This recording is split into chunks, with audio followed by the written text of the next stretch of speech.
let's talk about reaffirmation agreements and credit reporting. Well, first, let's define what a reaffirmation agreement is. Reaffirmation agreements are things that you enter into during a bankruptcy process. Meaning, when you go through bankruptcy, you're trying to get your debts erased, whether it be through Chapter 7 or Chapter 13 somehow.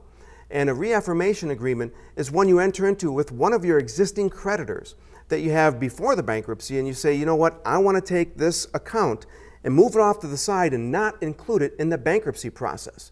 And what that means is you will remain obligated to pay on that account.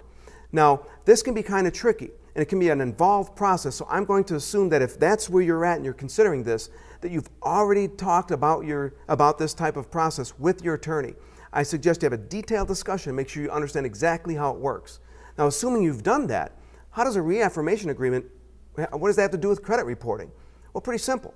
If you're still making payments on that account in the wake of a bankruptcy, those payments should be recorded on your credit report.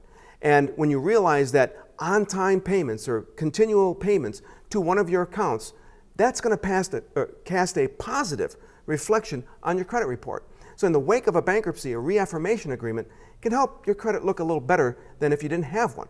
But be sure you know what they mean, what they are, because once the bankruptcy has been completed, there's no way you can go back and put that account back on the bankruptcy process. Make sure you ask your attorney about the reaffirmation agreement, you fully understand what your obligations will be after the bankruptcy, and even ask him what you should do to make sure that the payments made towards that account will help your credit report. Your attorney is the one you should talk about, but now at least, you should talk about this with, but now at least you know what you should discuss with them.